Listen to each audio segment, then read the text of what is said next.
Good evening, everybody, and welcome to Club Live here on Club at 22, the Rangers podcast. We are live, as always, on YouTube tonight, so get yourself subscribed to the channel. We are one person away from 7,000 subscribers. Surely somebody can subscribe tonight and get us to the magic number 7. That would be brilliant. One away, literally one away. So if you haven't subscribed and this is your second or third time coming back to watch us clowns, then hit the subscribe button. That would be much appreciated. And saying get your comments in the live chat. We are looking forward to a discussion all things Rangers tonight. I am Scott Carney. Joining me tonight is, first of all, Alistair Pearson. Ali, how are you? Very well. After recovered from last night, basically. I think the walk along the road, Carney, did me good last night. I know you stayed for an extra pint in the Viceroy. And a rum.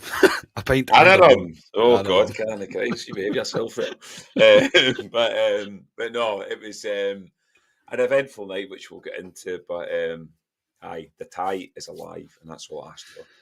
Very much so. And Ross McLean. Ross, how are you? Good evening, lads. I'm all good, thank you. I won't lie and saying I've just put the podcast subscriber live count to my left-hand side, so I shall keep checking it as we go forward. That is class. That is absolutely class. That's cool, isn't it? That is, yeah, it is cool. Sorry, we'll get a Celtic fan. They'll subscribe to the probably. Yeah, probably. I wouldn't be surprised, but yeah. Sorry, we've ran over Ross's parade. Ross, are you good, mate? Oh no, mate, I'm all good. Thank you. I'm all good. It is lovely to be on and good to speak about a very pride-filled Rangers performance last night. Coming away from it today, feeling rather chipper. So looking forward to speaking all about it. Yeah, very much looking forward to it. Before I go any further, just a bit of podcast news. Unfortunately, Nicky has had to leave the podcast for the time being, for the foreseeable, really. We say it all the time, all of us have got lives away from the podcast. We all work full time. We all have commitments. Nicky's a dad. I'm a dad. Ali's got a dog. Do you know what I mean? Ross is the carefree guy in this, but Ross is himself still got uni assignments. His work, he's got all of that. So we do have stuff away from it, but Nicky just now can't commit to the podcast. We wish him nothing but the best. There's no fallout before it, and I'm doing this quite thoroughly, so I'm not asked in about 4 weeks where Nicky is, so I'm hoping that this kind of spreads around. But unfortunately, Nicky he's chose to step back just now. Gutted to see him go, and he's gutted that he can't continue on, but he doesn't think it's right without being able to commit to doing podcasts on a regular basis just due to his family life, which is 100% understandable, absolutely understandable. Nicky was a real asset to the podcast, and yeah, we very much hope if he find some free time later down the line that he'll come back, because he knows that the door is always open to him. So good luck, Nicky. Thank you very much for all your efforts, mate, and we'll catch up for a beer. Soon. Ali, we're going to need to do a recruitment drive, I think, in summer. I think we're like Rangers. There's a rebuild of our podcast needing to happen, mate. We're dropping like flies here. Nobody would want to work with us, Carney, Christ. No, probably not. I think people are going to start giving me that reputation that I'm a terrible boss, and I'm like, well, I'm not really. I'm actually all right. The way we spoke to that guy last night asking for directions to Kinnan Park subway station. We literally should have said to him, mate, going to piss off, because that's the way we acted. I don't know why we done that. Honestly, because we were live, I think I was like, why? And as soon as he'd done it, I was like, why did I not just tell him, mate? It's not that way. Just there. We should have asked him if he actually wanted to come on the podcast, Carney. Yeah, it might have been the saving grace, mate. Yes. Yeah. I mean, obviously, me and you have done it for day one, Carney. Guys have had to step back for personal reasons and their life, in terms of, as you say, Carney, we're at the age of where we've got jobs. Some of us have kids. I have a dog, as you mentioned.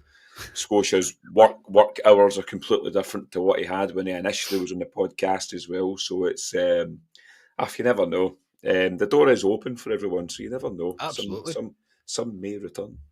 Yeah, exactly. But I've always said that with the pod, the door's always open to the guys that can't do it anymore. There's no ill will, there's no ill feelings, there's no falling outs of any shape or the imagination. Jamie knows he can come back. Ryan knows he can come back. Scotia knows he can come back. I say it just all has to work for everybody. So, and Sweet Pete, I would love to bring everybody back. It would make my life a hell of a lot easier when I could plan things with a lot more bodies, don't get me wrong. But yeah, maybe we should, I'll pop like a link, or I'll pop a advert on Indeed and see if anybody wants to apply to be part of the podcast. So yeah, but yeah, it's going to be the three of us for the time being. So get your CVs into scott@podcast.com and we'll see where it goes. But anyway, gentlemen, we'll jump on to last night. 0-0 with Atletico Bilbao doesn't really tell even half the story of how last night went. Ross, your initial thoughts on last night? Obviously, it was Alistair and I that done the action after the game. Going down to 10 men early on is not ideal in any situation, but Rangers they've got a right to feel proud of their work last night. 100%, 100%. It was, I'll be honest in saying, last night I had a bit of work to do for this afternoon, so I was kind of watching it and kind of looking away from it, but from the 10th minute on, I had to put the work down, just go, right, Rangers are playing, we're down to 10 men, I need to watch this, because I had a feeling we were going to be in for a bit of an interesting one. And like, I know a few of the comments are saying still feeling it after last night. It was just a bit of an adrenaline rush.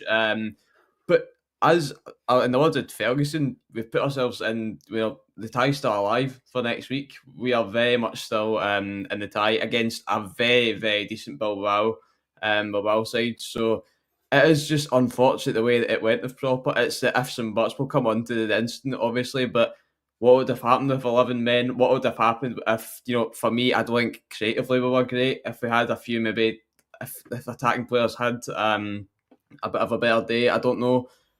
But for me, I leave last night's game, and you have to feel confident going into next week. You have to, because it's 0-0 at the end of the day, and away from home as well. You'd actually argue in this climate that the away leg for Rangers in the second leg is probably actually better. That almost getting that home game out of the way, which still isn't a win at home, by the way. I'm just going to throw it in there. It's another win not at home. But again, I'm not here to speak about that. But it's, for me, a great result for Rangers, a great result, and one that I hope that we can follow up next week. And yeah, this is very, very, very positive for me. Yeah, I agree. It's not quite a win, but at least we didn't concede any goals and we didn't lose the game. So that's always nice at home, and especially in that kind of tie. Ali, the tie is alive. There's no getting away from it. I think at the start of the match when we met up, I wasn't feeling particularly good about things. So I was like, I think this is the one that's going to be the undoing. I wasn't feeling particularly confident about it, just purely based on what we've seen from Rangers at Ibrox recently. I know Thursday nights can be different. I do get that. And when I got to Ibrox, by goodness, was up for it. I got the real buzz back. Of course I did. But we would have probably took a 0-0 at the start of that game. I think every one of us would have went, aye, we'll take that. And with all due respect to Bilbao, and I don't want to tempt fate or poke the sleeping bear, I didn't think they were much great shakes. I really didn't. I didn't think they were peppering our goal. I thought our game plan worked a treat. Ross is right. It's hard to analyse a game how we would have been with 11 players when we don't have 11 players on the pitch. Would things have been slightly different? Would we have been more creative? We would have went for it at different times. Who knows? It's always hard. It's all hypothetical stuff, that. But they weren't great shakes, and we would have took a draw at the start of the night. Rangers have done exceptionally well to keep this tie alive due to the circumstances and the way that the game panned out. Yeah, I mean, I keep harping on about it. All I asked was keep the tie alive. Yeah, I mean, it might have been a different game. 11 players, we might have opened up a bit more, which might have suited Bilbao potentially. The way the game kind of went, we had to shuffle into two banks of four and kind of leave Dessers up there on his Todd, and they struggled really to kind of break us down. Let's be honest about it. Liam Kelly had not much to do. Even Liam Kelly came out and said he didn't have much to do last night because the guys in front of him did their jobs last night. I thought Balogun and Sterling, will come on to, I thought were very good last night. We lack ball carriers to take us up the park at times. Dessers, I know we'll come on to him. The ball needs to stick with him, and we lack pace. Especially when you've got 10 men, you want to have one guy up front with a bit of pace where you can break, and we don't have it. So we struggled there. So I thought it was a fantastic result for Rangers last night. I really did. And I agree with you. I looked at them and I don't watch La Liga, so I've never watched Bilbao, I'll be honest about it. I just see their position in La Liga. They're fourth. I know they've drawn a couple of games recently, but they're fourth in La Liga. They're going to be a good team. The final is in Bilbao this year, as well, as Mourinho was going on about, obviously, in his presser. But I thought it'd be a tough one for us against Bilbao, and I thought it was an extremely good result for Rangers in terms of being down to 10 men and being down to 9 men for the last 10 minutes. So to keep the tie alive is all I asked. And I said it was it last week? I think being away in the second leg suits Rangers because of what they are. There's no pressure on them next week. I said to you, Carney, last night, flip it, and it's 0-0 in Bilbao, for instance, and it's at Ibrox next week. They would be expected to beat Bilbao. I don't think they are going over there. I think it eliminates the pressure, and that's when I think you see the best Rangers. That's possibly a shout, mate. I do think people will be looking at Bilbao now to have a response. They themselves, look, we don't know. They're going to be disappointed that they didn't score against 10 men, but they're probably still thinking Ibrox now has this reputation on a Thursday night, and it does. You can't get away from it. That it's a hard place to go and get a result. It's a hard place to go and play football, and at this stage of the competition at Ibrox, because Rangers and Ibrox tends to come alive. There tends to be something pretty special about it. So I do think now Bilbao will be looking at it as they are still, in my opinion, they are favourites for it, but we have put ourselves in the best possible opportunity. And you're right, the past has shown us when we've been going away and we've thought, oh God, it's going to be a tough game. Dortmund, for example, is one of them where you thought, I didn't think we'd be getting nothing going to Dortmund, and we played some of the best football I've ever seen recent Rangers play at that point. So you don't know, you really don't know, and it's just nice that the tie is still alive. I had the real fear that they could have put the tie out of sight last night, especially when we went down to 10 men so early on. But as I say, a proud performance, a performance that the players should be proud of, and we should be proud of as well. It was a long 100 minutes of football that we had to sit and endure. It was very long. It felt like it was going on forever, genuinely. But we got there. We got there in the end. Ross, before the game, there was a lot of talk about Jack Butland and whether he was going to continue on with him. I think Barry Ferguson I think no matter what way you look at it, it's a very difficult decision to do what he done. I think for fans, it's easy enough for us to say it. It's easy enough for us to say, drop Butland, play Kelly, because there's no repercussions for fans. However, Barry Ferguson last night was a bit damned if he does and damned if he doesn't, because if Butland was to play, make a mistake, he would get hounded for it. If Kelly was to play, make a mistake, he would get hounded for dropping Butland. It was going to be one of those ones. He was just extremely fortunate and brave to make the decision that Liam Kelly decided to have a superb game every time he was called into action, barring the goal spell. I know the offside goal that happened, he didn't cover himself in great glory there, but he's the hero of the night, mate, with the penalty save. You have to give full credit to Kelly because he stood up to the occasion. 100%, and what a story as well. You know, as a lad who came up through Rangers, he made it quite clear in his presser that, you know, he's been here since he was young, and I can imagine for him it's a incredible moment, and one that I hope he's rewarded with another start next week. I think you'll probably see him in there on Sunday, I'd imagine. I don't see why you change it. I think Ferguson said that his presser last night, he's made it quite clear it was not easy to drop Butland. I think obviously we know that Butland himself is a figure in that dressing room. He will be 100%. Obviously, there's also a past with Ferguson and Butland. I think they were down at Birmingham. So a conversation like that's never going to be easy, especially for a guy who's just in the door. But again, it's one of these decisions that he's made, and we look back at it and go, yeah, fair play to him. And that excites me. Like, that genuinely excites me, seeing, you know, these decisions, that whether it's making changes in the middle of the game, like you go back to that Inciala at Kilmarnock, that changed the game. Going 3 at the back against Fenerbahce, that completely changed it. You know, Ferguson's putting his own dent on this team, and he's not scared to make these decisions, and he's made it quite clear that he won't, you know, if somebody's not playing well, he'll drop them, he'll bring them out.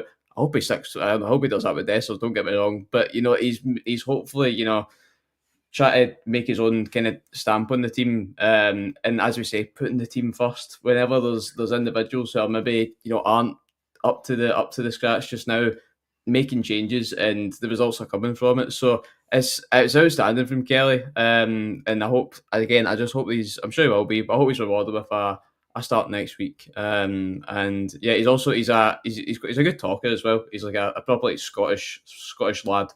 So I like that. It's good to see. Yeah, Ali, Ross is right there with Kelly. I don't think the decision to drop Jack Butland can be underestimated, because if I'm honest, I don't see him playing the rest of this season. I think the decision being made at this stage of the season due to the form that Butland was in, and Kelly coming in and doing what he done last night. And Kelly's not the answer. I don't think Kelly's a long-term first choice for Rangers. I don't, just based on what we've seen from, he could prove me wrong, by all means, of course he could, but I don't think that will be the case. But right now, I don't see the point in bringing Jack Butland back in. I think you have to give Kelly his due. I think for this way, I think Kelly will play on Sunday, and I think he'll play next Thursday as well. I don't think there's any doubt for me that he will. Barry tried to ease the pressure on that chat, I think, during his press conference, when he said Jack's still got a major part to play, etc. The usual kind of sound bites you would expect from such a kind of big decision. But I don't see Butland playing for Rangers for the rest of this season. Would that end the spell, or would that end Jack Butland's spell even at Rangers? Potentially. I mean, I don't think he should play Jack Butland at the moment. I agree. I don't think Liam Kelly is. It's okay. I keep calling Bailey Rice Declan Rice. I was constant. Like, I can't stop. I think I was about to say Leon King there for a minute. So I had a mix between the two of them. But no, Liam Kelly. Yeah, I agree. I don't see him as a Rangers number one next season. I've always said I think he's a very good deputy to come in for certain games, and he's proven this season. He's been good. Last night he was very good. He calmed the team for me. Every ball that came in our box, Carney, and this was the big thing I noticed. Usually with Butland, he's kind of, for the size of him as well, flapping at balls, punching balls. Liam Kelly last night came in, just took the ball out of the sky and just killed everything. And it created a calmness through the team for me. So I thought he was very good. You see this with some goalkeepers in terms of they'll come in and have an absolute stormer. So the shirt's him going forward. I've seen the argument of, do you play young Munn maybe in the league games going forward to see what he's like potentially, but Liam Kelly's got the shirt for me. He plays next Thursday, 100%. Jack Butland, I sent that clip into our group chat last week. The amount of mistakes he's had this season is unbelievable. I've said it. I don't remember. I don't remember a Rangers goalkeeper having so many mistakes in one season. And he doesn't deserve to be the Rangers number one at this present point, Jack Butland. And I think he's one of the first guys we'll be looking to move on in the summer, Carney. I really do. And I think will be easy to deal with. I think somebody in let's say the Championship of England would take him. And they could pay his wages in the Championship as well. I don't think we'll command decent money for him, but I think we might have to take a hit on him just to get him off the wage book and look at bringing another number one in. I made the comment the other night on Club Deck Corner that Butland's he's not an easy sell, but there will be a team that needs to fill their quota of English players within their team, and they'll come in and take Butland's wage on, which is rumoured to be 35 plus. I don't know how true that is. Generally, I don't, but that's what obviously people say. So, but somebody will come in and take that on, no bother. Do you know what I mean? Just to have a guy to fill the quota to sit on the bench, and might not even make the bench. He might be the third choice keeper. So I don't think there's going to be any real difficulty in getting Jack Butland off the books. It's just who do you go and replace him with? I suppose that's the thing. There is no getting away from Butland's mistakes this year have got worse and has become far more consistent as well. It was like one in every kind of 3 games, then one in every 2, and now it's like pretty much every game that he's kind of been thrown throwing a goal in, which is never going to be helpful when we are struggling to keep teams out currently. So yeah, it's difficult a decision that it was. I back the decision, and right now, yeah, we've just got to have a run with Kelly or Munn. As I say, it can't be any worse than what we were getting from Butland, unfortunately. And as nice guy he is, Jack Butland, I think the correct decision was made. Ross, young Bailey Rice went down last night with a neck injury, a neck knock or something like that. That's what Barry Ferguson called it. However, he did recover okay. Bit of a strange one. I didn't see it at the time at the game. I just seen him down, and then obviously there was quite a lot of medical people round about him quite quickly, and you kind of do get that fear. I was like, what's happened here? And you were wishing him nothing but the best. I hope he does make a full recovery. But up until that point, I thought he handled himself really well. I thought when Rangers went down to 10 men, he was gave a role of following their number 8 about and not to give him a minute's peace. And I thought he handled himself admirably. When the crowd were wanting them to come and press and push, he was one of the ones that was like just constantly niggling at their heels, constantly just reminding them that we were there. You're not going to get time on the ball. I'm going, even though we're down to 10 men, I'm going to put a shift in. And I thought he was great. A player like him, due to the form that we are in, he's one that we all back. I think every one of us has backed, but I just want to see more of him. I think he should really be playing every game for me just now, because there's nothing, especially domestically, but there's nothing to lose with playing him. Give him the chance to shine. He's young, he's energetic, he's got a point to prove, all of the things that you want from a Rangers player at this stage, and I think the stage is set for him to go and have a run in the team. But any idea where Kinning Park Station is? I don't know. Sorry, mate. I'm really, really sorry. I don't know where it is. My apologies for rudely telling that guy to fuck off without really saying it like that. But I did. I do apologise. We were in the middle of a pod, but it wasn't very nice of me. I do agree. It wasn't very nice of me. Ross, Bailey Rice just continues to impress. He does, and likewise, I hope it's not serious for the lad. It says a lot when you've got a midfield that was working. Obviously, I know Diamande was out, but Raskin and Barron were working so well. But yet Ferguson, despite saying that he's still got development to do, he throws him right in there. That is a player who has got something about him. And, for me, I agree, we should be playing Bailey Rice as often as we can. I think whenever we go down to 10 men, you can see that obviously we're needing to stay quite compact, needing to do a lot of running. I think the midfield, it's occasionally you'll see 0-0 on the final score. It won't say the whole story about how the team played. The midfield need to put in an absolute shift. All of them need to be, as you say, nipping at heels. Need to be keeping on top of players, especially with a team with that sort of pace. So the fact that he's 18 years of age, and putting in that shift against a team that some would say is favourites for the competition is remarkable. And again, it's all hypothetical. If he played the full 90, would they put him in contention to start next week? That we don't know. I don't know. Obviously, we'll see what the situation is with his injury to see if he is eligible to play. It'd be good to get him some minutes on Sunday if he is all right. But for me, it's another guy who, again, it's kind of that Scottish bred midfielder that you hope, probably for the reason that we've seen with Ferguson, you want to have that kind of Scottish midfielder who just kind of runs the place. So I hope he's okay. But it's absolute credit to him because, again, just energy, desire. 18 years old. There's not what else to say about that. But again, I just hope he's alright.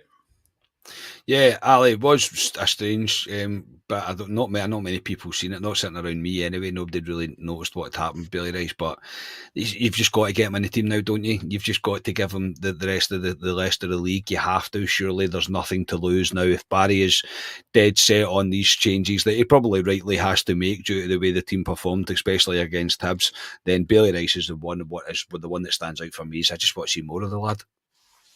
Yeah, you play him now on for me. He's went to Old Trafford. Bailey Rice, remember, come on. I thought he looked very good.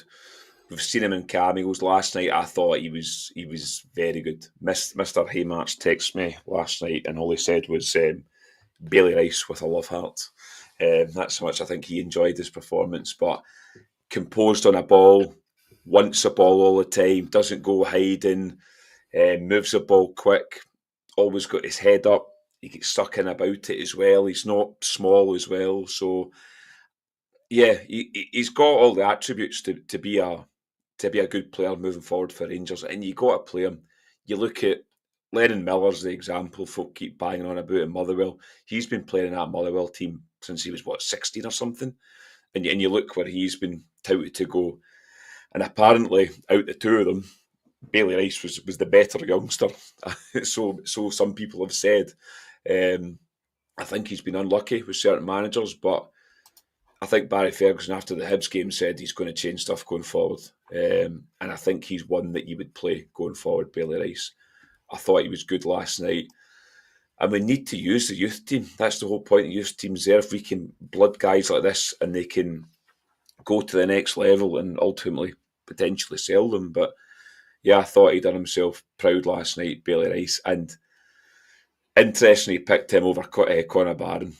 Yeah. Not slagging Conor Barron. I don't think he's good enough to be playing in the Rangers' first team. I'm on about the first 11. I think he can contribute as a squad player. I think he gets a lot of energy and stuff, but I just think he lacks that final bit for me, Conor Barron. And I think Bailey Rice has that. So I'd be sticking with Bailey Rice going forward.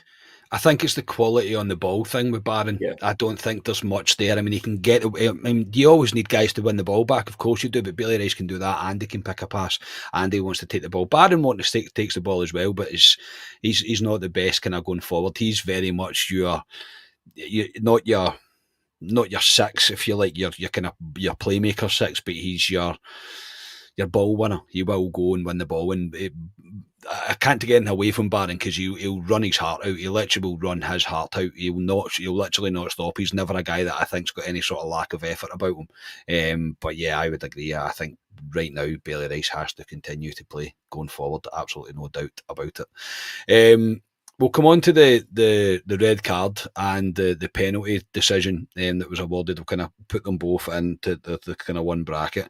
Ross, having watched the game back, the extended highlights back anyway, the penalty, the red card right at the start, in the laws of the game, I think it's a red. Thank you very much, Steve O'Gers, for gifting one Rangers membership club at 22.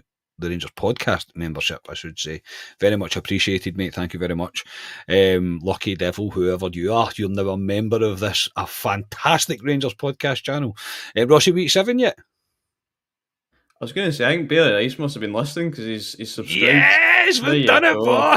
There you go. Look at 7,000 subscribers. Fantastic. That's amazing. 7,000 of you. Somebody will click off it now deliberately. Somebody's going to unsubscribe now. Yeah, it'll be Conor Barron after slagging him off. It'll be Conor Barron. Yeah, probably will be. Conor Barron's had enough. Fantastic. That's amazing. Thank you, everybody. Honestly, 7,000 is just... Well, I say it all the time. When we first started this podcast, I never thought we would get anywhere near end the way we are just now. So, no, 7,000. Get in, boys. Well done. So, yeah. Everybody's going to unsubscribe. We're going to end up with about 6,800 now, but 200 people are going to unsubscribe. But no, that's amazing. That's quality. That's I guess a good end to the week, isn't it? What was I talking about? Oh, aye, the see professional and all that. The red card. Aye, and the laws of the game, Ross, it's a red, right? But it's a bit soft, and it's one of those ones where you're like, and I know it can be soft and it's still a red and all that, but it kills the game completely. It really does just kill the game completely. I don't know. For me, I'm like, yeah, I can see why, but I mean, it's not like I don't know. It's not as if it was an open goal. We still had to beat Kelly. But anyway, and then the penalty. I don't know what else Sterling's meant to do there. Honestly, I don't. I don't know what else he's meant to do. He's running with the ball, his arms out, yes, but he's meant to run with his hands by his side. It's not as if he's in front of the ball hits his hand. Again, I think that's really soft. And I know Kelly saves it, but I'm just saying, like, you've still got to call these things for your sorts. How did you see the red? How did you see the penalty?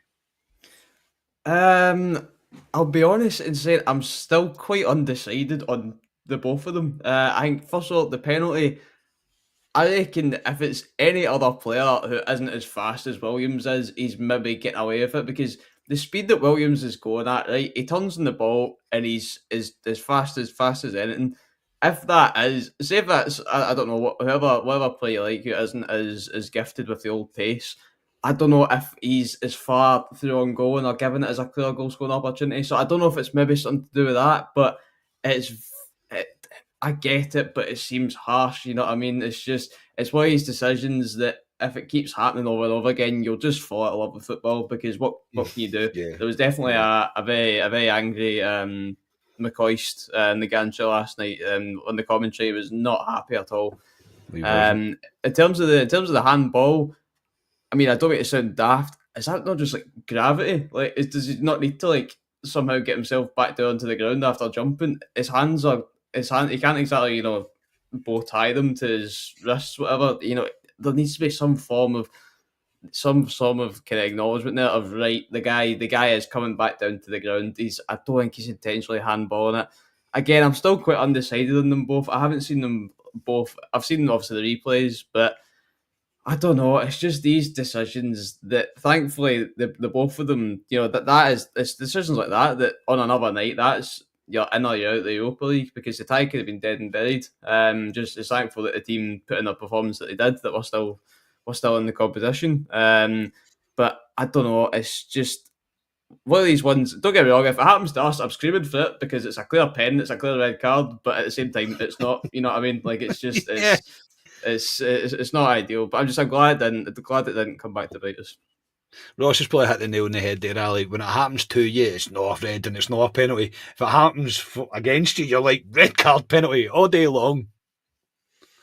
Yeah, I think it's more the rule than what happened on both. Yeah. If you're talking about it, the one with Proper, it's the refs made that decision though. The refs made the decision with Proper. It's not as if it's like it's the ref's view on proceedings, and because he's went to view it on VAR, obviously the guy in VAR's went, you might want to have a look at this.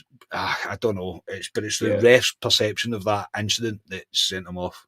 Yeah, it's harsh, but going by the rules, if he does, he touch on the guy's through and goal and he's got a shot and goal, so it's probably a red card.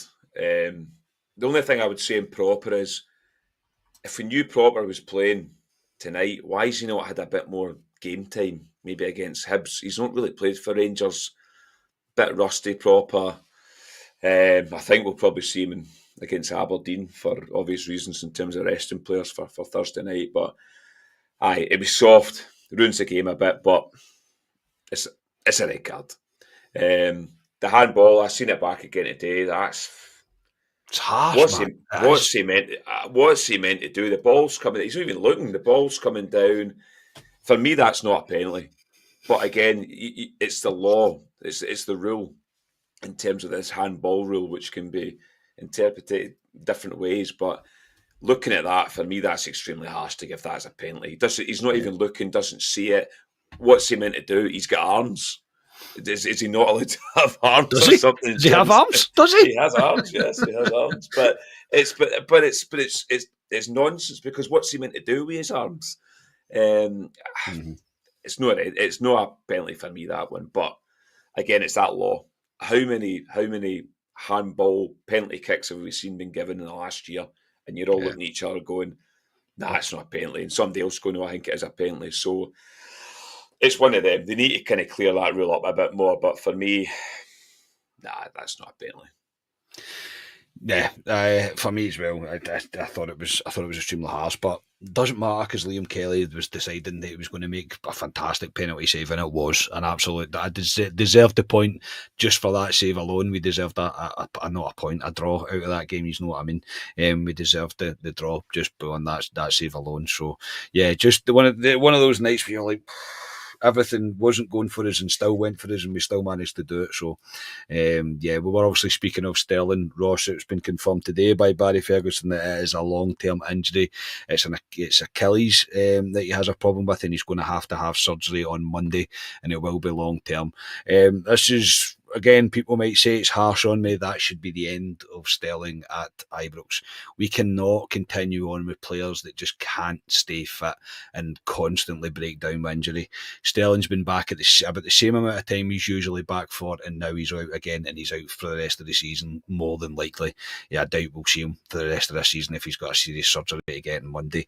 I think he's a cracking player. I think he would have been a good squad depth option for us because of he's a utility player. He can pretty much play anywhere. But for me, unfortunately, as a nice guy as he might be, we can't just keep guys about because they are nice guys. I think it's the end of for Sterling for me at Ibrox. Extremely unfortunate for him. Don't get me wrong, but yeah, I think that should be it. He's going to have to be moved on. What's your thoughts, Ross? Yeah, it looks like it. It does look like it. It's probably it's a shame as well. He was probably just making his way into the team as well. This kind of three at the back was kind of working with Sterling, and he did put in a few good tackles before the injury came.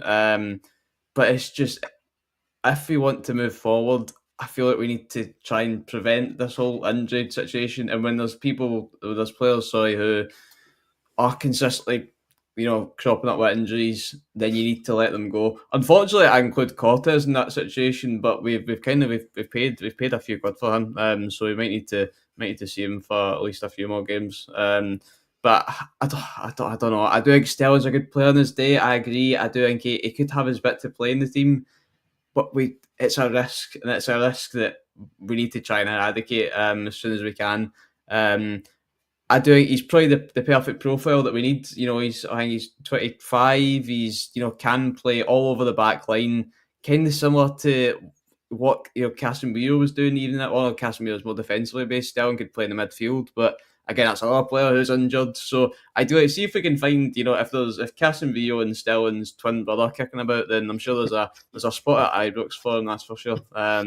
So it is an annoying for Sterling, but that's the kind of profile we need to go and replace. Somebody who can play everywhere and can play every week. So if Iron Man's kicking about, then again, rock up to Govan and you've got a contract. Yeah, Ali, look, it's extremely unfortunate for Sterling. There's no getting away from the fact that it is. I'm not being overly harsh, and I know you're going to agree. We can't just continue on with it. It's like Kemar Roof all over again. I know Kemar Roof on his day was one of the best strikers that we had. Probably in Scotland, he was probably one of the best strikers because he was a really good football player. Jamie Sterling, I like his attitude, I like his physicality, I like his ability to put in a 7 out of 10 no matter what position he's playing in on the pitch, apart from left wing because that was a disaster. But we can't continue on when a guy's not available for 3/4 of a season. Nah, he's no use to us. You took the words out of my mouth. I was going to say Kemar Roof. He's turning into a Kemar Roof for us. And Kemar Roof finally got a club in Derby County and get injured in 8 minutes into a game. So poor Kemar Roof. But no, I like Sterling as a player. I thought when he came in under Clement and he was this utility player that played 13 positions for us, was very good. But there's a pattern with Sterling. He plays so many games, he breaks down, he's out for months, comes back, breaks down, and again he's broken down. And he's only been back for, I don't know, a few weeks, Sterling, really. And he's out now for a bit of long-term injury now. So yeah, it'll be long. Yeah, and the problem is we won't be able to move him on this summer, can he? Because he probably won't be fit by then. So possibly he'll be stuck with us. But I agree, we can't have players like that are going to break down. We've got enough injuries as a club in the last couple of seasons without players like that. So I like Sterling. I like him as a player. I think he's got the right attributes in terms of he's quick, he's physical, but we can't rely on him. He kept saying, James Tavernier, he gets battered all the time, but the guy will play 50, 60 games a season for you, and he's done it for the past 8, 9 seasons. Sterling won't do that. So for me, I'd be looking to move him on, Carney, when possible. Yeah, it's unfortunate. It's a horrible way for any football player to leave a club, but I think we have to be realistic about it. I think the new owners will be realistic about things like that as well and go, you're no good to us if you're just sitting about constantly but breaking down with injuries.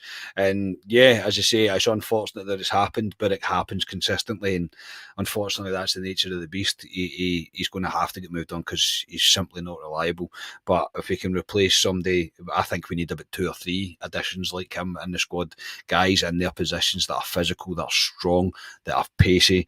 They've got quality behind them. They've got potential behind them. They're the kind of players that we should be aiming for. Sterling is a good kind of benchmark to look at that. Apart from injury proneness, if you could not be as injury prone, that would be absolutely magic. I mean, it's probably Rangers' fault anyway because our medical team seem to make things worse. So it's just unfortunate for him. But yeah, I don't think we can continue on with it. Looking ahead to the Aberdeen game on Sunday, we travel to Portaudry, midday kick-off on Sunday. Brilliant. What could possibly go wrong? It's a big game. You always want to beat Aberdeen. Ali, I'll come to you first, mate. What approach are you taking if you're the Rangers manager? Are you resting players? Is the bigger picture here next Thursday? The league is pretty much over. I think if Celtic win on Saturday and we get beat, then Celtic are champions. So what do we do? Do we just make sure that they don't win it and they have to win it themselves? We don't hand it to them, or does that not really matter? And should we look at the bigger picture and think, rest players that need rested, get people as ready as possible for next Thursday? Sunday's Aberdeen. You want to beat Aberdeen. We don't like Aberdeen. But the big picture, Carney, is Thursday night is our big game. We are still on to potentially, and it's a big ask, but to potentially win a trophy still in the Europa League. And we've got a big chance of getting into the semi-final. So Sunday for me, I said it to you when we were going down Paisley Road last night, I'd be resting these players. Balogun's like, will come on to our teams, but I'd be resting these guys. Celtic's going to win the league regardless. Whether they win it this week, they win it next week, doesn't matter. They're going to win it. It would probably upset them a bit more if they win it Parkhead tomorrow and we lose and they win the league that way. You always want to win the league, probably at your own ground, playing, knowing you can win it. So they've not been playing overly great as well, Celtic, so you never know. They're not a shoe-in to win at the weekend, but they will win the league, Celtic. So for me, Thursday is the big game for me. I know it's Aberdeen, but I'm resting players. And I'm not saying put out the boys against Aberdeen on Sunday. I think he'll still play a reasonably strong team, but there's certain players I'm pulling out for Thursday night because Thursday we have a chance. If we were going out to Bilbao next week and we were 2-3-0, we're out the game, then fair enough, but we're not. We've got a huge chance of getting into a semi-final of a European competition, so that's the big game for me. Sunday, if you want to say, Carney, and the league games have been this for God knows, so it's a glorified friendly, let's be honest about it, and they are till the end of the season. So, yes, some folk might say it's Aberdeen, but the big game's Thursday. That's the big picture. I can agree and I can disagree. I don't want our defeat to make them champions. I want them to have to do it themselves, which they will do. I know that, so I'm kind of in two minds. I do still believe that we are in with a real possibility. I mean, a solid, a proper Thursday night Rangers performance of 90 minutes away from a semi-final of the Europa League again, which is just absolutely crazy for the state of the club's in just now and the state of the domestic form that we've seen this season. But however, that opportunity is still there, it still has presented itself. So we have to look at that bigger picture. My biggest concern is when we rest players, we're coming back after the international break's perfect example. We don't seem to be very good. So is that going to be worse to do that? Are we better to keep people playing consistent football? Don't know. It's a difficult one to try and judge. I think our team's predictions will probably suggest what we're going to do. Ross, what's your thought? Would you be looking at Thursday? Do you think Sunday matters? I know it always matters. We always want to win games of football, but we are in a position right now that, as I said, we're 90 minutes, maybe extra time and penalties away from a semi-final of Europa League again. I mean, first of all, thank you very much to the Catalyst for becoming a YouTube member. That is greatly appreciated. You need to be careful with it when you're speaking about a semi-final Europa League, because I'm getting buzzing sat here. Honestly, just the thought of it is very exciting, and I do hope that we at least bounce back on Sunday domestically, so it puts us in a good position to go to that semi-final. But in terms of the squad, I think he's going to pick. I reckon any other manager, he'd probably rest them fully. See, just now with Ferguson and his current, let's be fair, his league form, I reckon he goes decently strong. I reckon he still has a point to prove that. Don't get me wrong, he'll be the same as us, in which he'll want to make sure the players are fit and available. I do think he's probably still got that wee bit between his teeth that, right, in the league, it's still not been what I wanted to see. So I think he'll play a decently strong squad. Actually, I agree with one of the comments came. Actually, two of the comments there. Sorry, Insiala is an interesting one. In which do you bring him in if you are going to play three at the back next week? If that is going to be the strategy, then obviously Proper's out, Sterling looks to be out. Do you play Balogun on Sunday? I don't know. Insiala minutes could be interesting. Again, Fernandez is one in its own. So I don't know. I hope to. I've got a squad beside me that I'm not sure, as you say, if we'll have the same team going forward. But yeah, it'll be an interesting one. Picking our teams. Yeah, I think so as well. Ali Ross has made the point there. We're not going to have. We're going to have Proper available next week, so Proper's a shoe on to start on Sunday. I don't think there's any great doubt that Proper will be playing on Sunday. Balogun will have to be rested. We have John Souttar obviously available again after suspension. Who else are you going to play at centre half? Are you going to play Yilmaz at right back and play Jeffrey on the left and again move Tav into the middle of the defence again? Have the three of them have Tav at right centre half. It's a bit of a predicament to be in. I don't really know what Barry Ferguson will be thinking, and if anything, this is probably the most difficult prediction of a team that I think we can have. But he's going to need to look at NCL is going to have to be looked at for this weekend, as is the Fernandez, wherever the hell he is. He's going to need to be looked at as well. Do you not think? Well, you mean you've got to rest Balogun. If you're looking at the back line, Balogun has to rest Balogun. He has to rest. Just on his age, Balogun and stuff, he's got to rest him. I've seen one of the guys in the comments saying, do you play Souttar, do you play Diamandi in the game? Potentially. Do you play Souttar besides a Proper? But then, I mean, anything can happen in football, but if Souttar get injured, we'd be up shit creek for Thursday, if you know what I mean, in terms of who we've got to pick for, which... but you can't play games of football on the basis of you think players may get injured all the time. So, like I say, I still think it'll be a strong team against Aberdeen. I just think he'll pull out certain guys, key players, I think, for us for Thursday, which we'll see in probably my team. But it's an interesting one Ross makes in terms of Thursday night. With we've been playing three at the back, it's going to be Souttar, Balogun, and what do you do? Because Yilmaz can't. We were all on about it last night, saying why did he get taken off? Because he was. I did find that weird. Yeah, but apparently he had an injury. That's why he was taken off. So, is he fit enough to play next week? Because we've seen it before in terms of he'll play Tav inside and he'll play Yilmaz and Jeffrey on the left and the right. So. There's potential there. You could look at like McCausland doing right wing back duties or something. I mean, I don't we've seen it. We've seen it before. McCausland. I don't know. He's not physical enough, but or does he just pull Fernandez right out the cold and put him in there, and he has an absolute stormer? Yeah, you don't know. You don't know. We don't know who's going to be fit for Thursday either. I know that's further down the line, but we don't know who's going to be fit. We've got a game in Aberdeen on Sunday. We don't know what's going to happen there too. So. It's interesting, but I still think it'll be a strong team on Sunday. But there'll be certain key players, I'll say, that I think will come out of the team. So, and the only key ones that I think are definitely not to play are Raskin, probably, and Tierney, maybe. Yeah. They're probably the only two that I think Balogun. probably shouldn't. But in Balogun, of course, Balogun's a kind of given. But I mean, Tav will play on Sunday. I don't think there's any doubt about it. Tavernier will definitely play on Sunday, and he's going to be required for Thursday night, whether people like that or not. He is going to be required. It's a tricky one, this. Right, Ross, since you've got it written down, mate, you can go first. What is your team prediction for Sunday? So I've got Jack Butland in goal.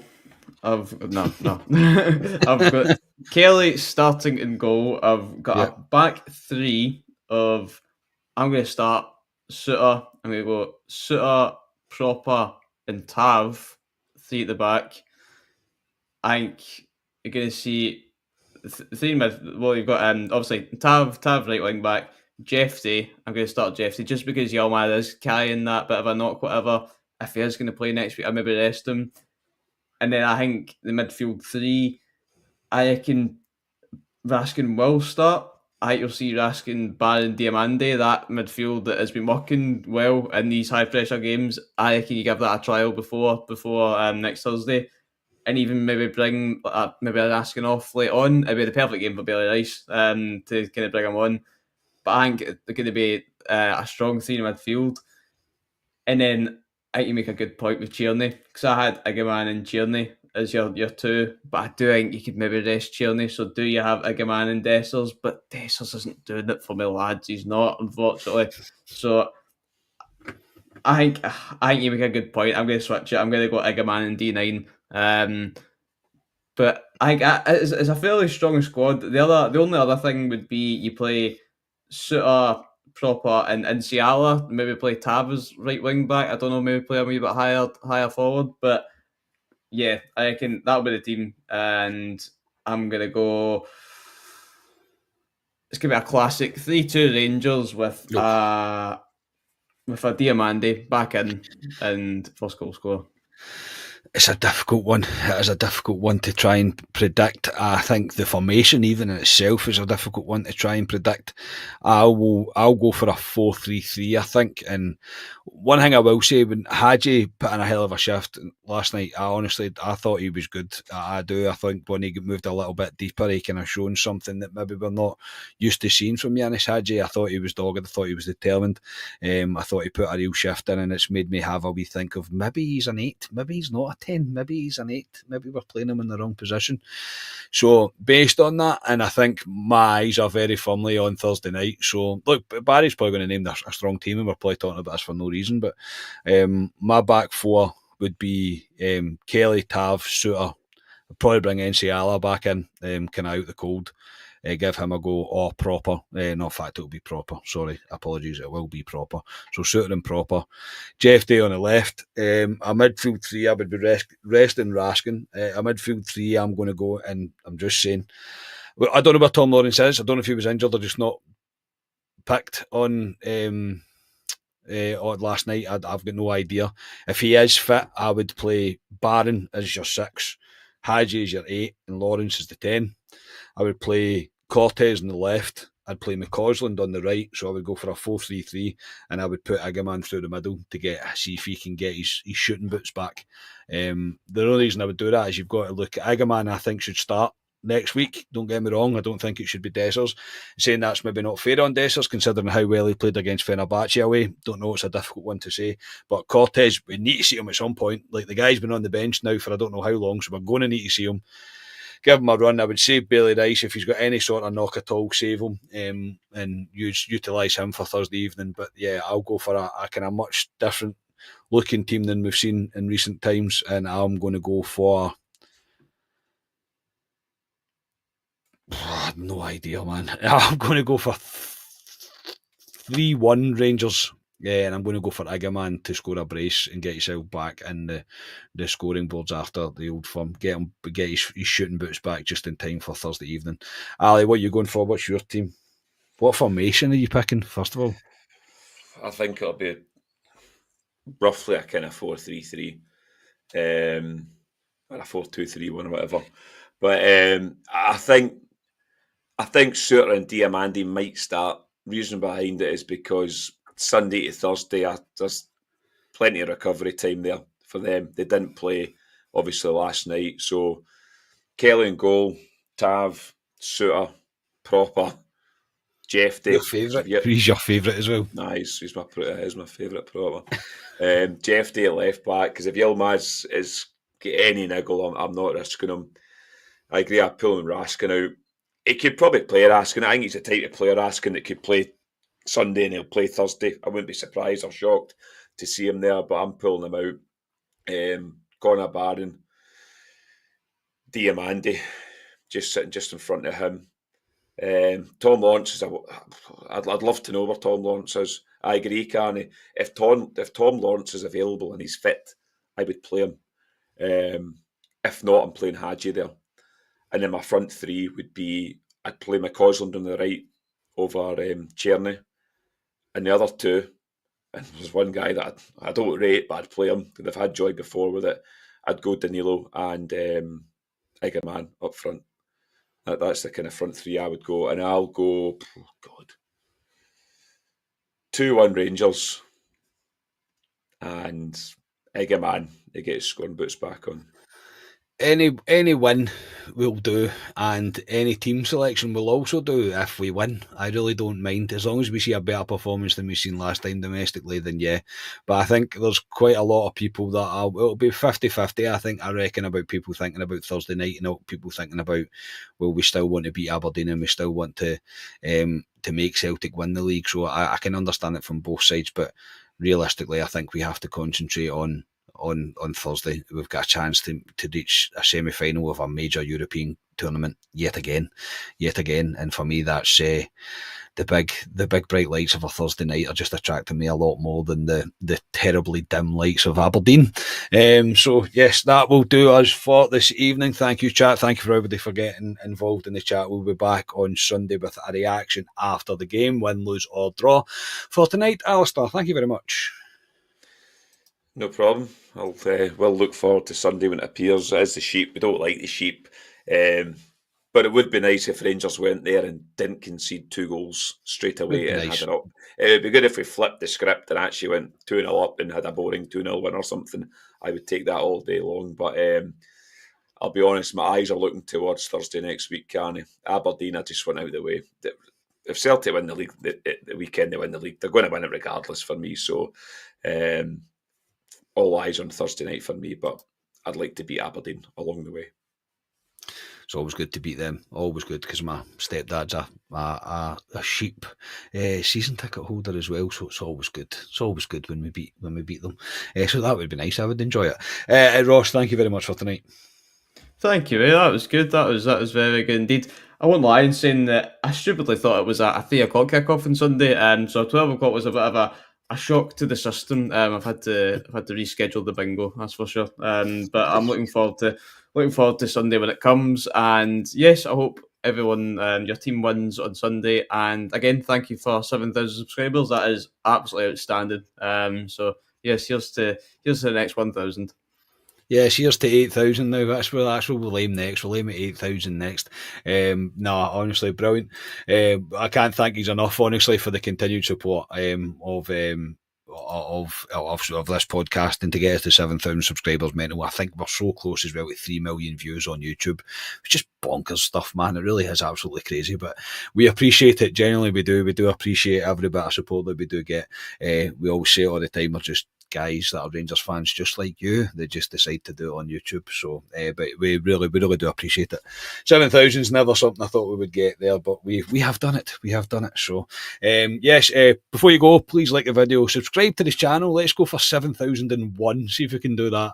That would be great. And we will be back on Sunday. Enjoy your weekend, everybody. We'll speak to you Sunday. We are Club at 22, the Rangers podcast. Cheers, everybody.